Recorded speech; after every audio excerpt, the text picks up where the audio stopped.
everyone, my name is Chelsea and welcome back to my channel. For today's video, I'm bringing you some more underrated books.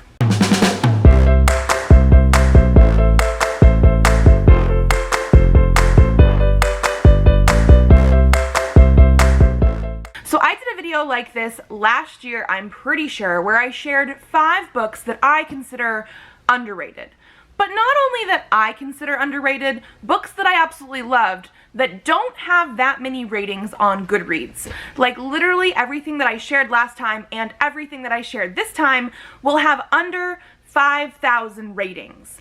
This is all the ratings they have. So like, it's not even counting the people that actually like wrote reviews. This is how many people said they read the book on Goodreads. Now I know underrated can mean a couple different things for different people. Like I've been seeing things lately where people are talking about underrated when they mean like people are rating it lower than they think it should be. So the books could have a lot of ratings, but they think it deserves a higher rating than what it actually has like as an average rating. And then I think we've all seen the like takes of like TikTok talking about underrated books when they really are talking about like The Love Hypothesis, or any of like Colleen Hoover's books that people obviously are reading, but they may be discovered at a later time, and they're definitely not underrated. So like I was saying, the books that I'm going to recommend today, I have 5 of them here for you again, are going to be books that have less than 5,000 ratings on Goodreads. And to keep that in perspective, The Love Hypothesis by Ali Hazelwood, which I mentioned a little bit earlier, came out in September of last year, so it has only been out for about 9 months, like less than an entire year. It has over 500,000 ratings on Goodreads. And it's not even like one of the most read books on Goodreads ever. Like those books have over 1 million or 2 million ratings. So the books that I have here, under 5,000 ratings, they're gonna be in no particular order. They're gonna be going across a ton of genres. So let's go into it. So the first book that I wanted to talk about today is going to be Monstrosity by Laura Diaz de Arce. This one has a total of 60 ratings on Goodreads. I think it's one of the books that I absolutely love that has like the fewest amount of ratings besides a couple like newer comics or manga, that kind of thing. This book deserves more readers. It is actually going to be a collection of short stories all by this one same author that are sort of a mix between horror, because I see it shelved under horror most, but we also have some like sci-fi stuff. We have a little bit more uplifting stories on some of these as well, and I read this last year on recommendation from Christina, who is at the channel Northwest Reader. I will leave her link down below because this is one of her absolute favorites, and when I was wanting to read a different book, she sent me books to borrow. Like she literally mailed me books to borrow, and this was one of them that I hadn't fully considered reading because it is a short story collection, but I read it, absolutely loved it. I actually have a vlog for this as well. I'll leave it linked down below. But the collection of short stories, they're all a little bit feminist. They very much focus on female main characters, and we have it broken up into 3 different sections. Some of them are based on like transformation, some are change, some I think are based on even just like humanity. I don't have a copy to like look through right now, but they are all quite hard-hitting. Like from each part in this collection of short stories, I had at least one short story that like blew me away. And I think the last category, which was like mutation or something, almost every single one was like a favorite for me. Like these stories were so well written. I really want to read more of this author's work because of the fact that I loved how well the short stories were created, even though I'm not like a big short story reader. And again, like I said, this does usually get shelved in like horror, but not everything is horror. There were some stories that were quite uplifting and heartfelt, and so yes, 60 total ratings on Goodreads, and it deserves hundreds more. The next book that I wanted to talk about, I have definitely mentioned this book before on my channel, but I don't think I've ever delved into like how underrated it actually is, but it's going to be Chilling Effect by Valerie Valdez, and it currently has 2,429 total ratings on Goodreads. This is an adult sci-fi book. This is the first book in a series as well of adult sci-fi. The third book is going to be coming out later this year, I believe at the beginning of August, and I'm very, very excited for it. But this is a book that I know I personally have billed as being similar to Mass Effect in vibe. So if you love the Mass Effect games, this is definitely something to pick up and try out because it has that found family. We definitely have like one captain going on different missions with her crew, and we do have some aliens on the crew as well. You also know that this author likes Mass Effect because there are little like cheeky hints in here. Like there's one part where the main character ends up on I think a space station, and no, this is not spoilery, but they go into the elevator and there's just like a little like aside about how the elevator ride is taking forever. So like if you've ever played the original first Mass Effect game, those loading screens in the elevators took forever, and so just little things like that I absolutely loved. We also have some psychic cats in here. They show up more in the second book in the series than this first book, but they're definitely here. And so every single cover in the series has cats on it, which I love. I love space, I love cats, like that's the reason I picked this book up in the first place. And one other thing that I absolutely love about this is that we have a bilingual main character. Our author is Cuban American, and this is own voices for the Cuban American experience in here, even though technically they are in space as well. But it is woven into the story so well, like you can definitely feel our main character's like culture and background in the story. And so yeah, if you like adult sci-fi stuff with like little missions and things that they have to go do, and I guess the overall big mission is the fact that our main character is trying to save her sister from like a shadowy syndicate sort of thing. Like, I absolutely love this one. It again needs more people to read it. The next book I want to talk about is the highest number of ratings that I've actually picked for a video like this before. It is still under 5,000, and I definitely think it still deserves more, but we're creeping up to that 5,000 mark. That's going to be Dusk or Dark or Dawn or Day by Seanan McGuire, and this one currently has a total of 4,498 ratings. So like I said, we are getting very, very close to 500 ratings. But this is Seanan McGuire, the author of the Wayward Children series, the author of so many other series, the author who is also Mira Grant, who does horror stuff under that name.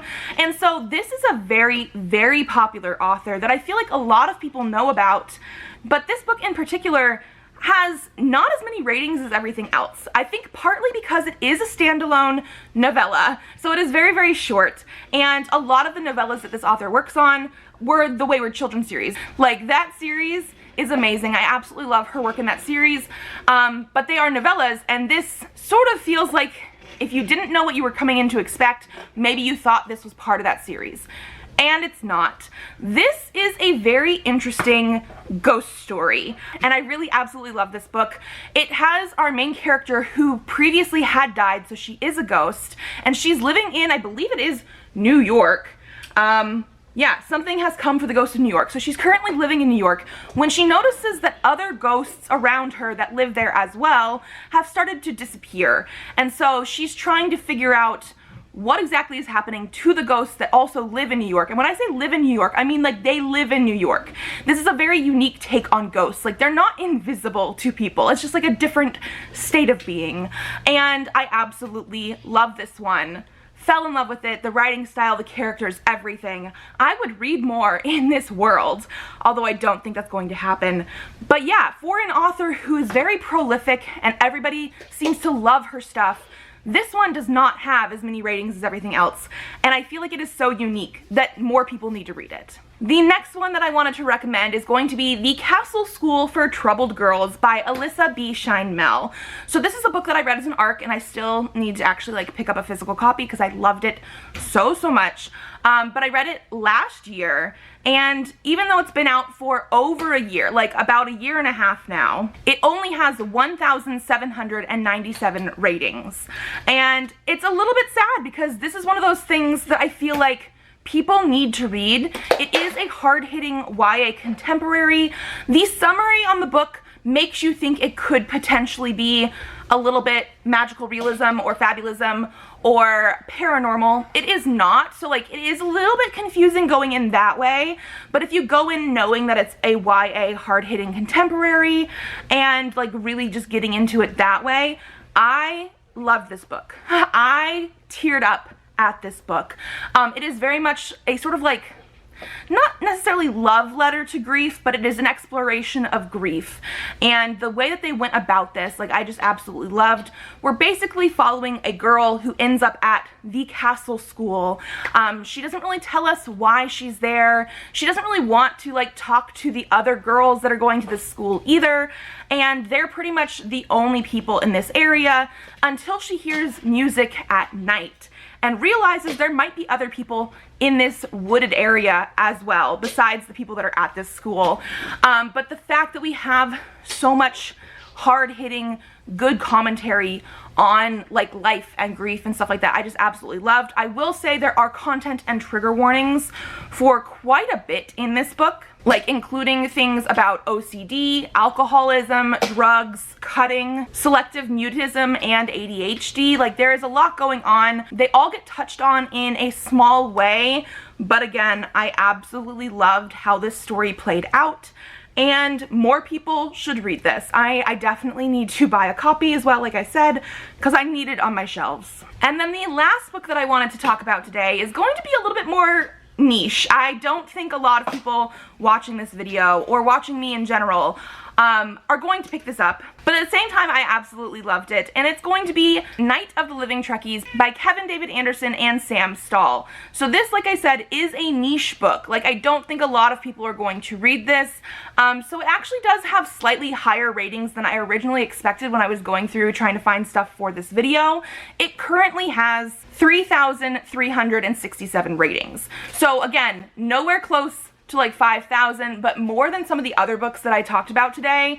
And so it's funny to me because I do definitely think that if you like any sort of zombie sort of book, or Star Trek, or even like fandom, Comic-Con sort of stuff, you actually probably should read this, because it is just one of those ones that is so weird. Like, I think it's published by Quirk Books. But yes, if you've been watching me for any amount of time, really, you should know I like Star Trek. I love Star Trek, especially the original series Star Trek. I had to read a Star Trek book at the beginning of this year for one of my TBR games.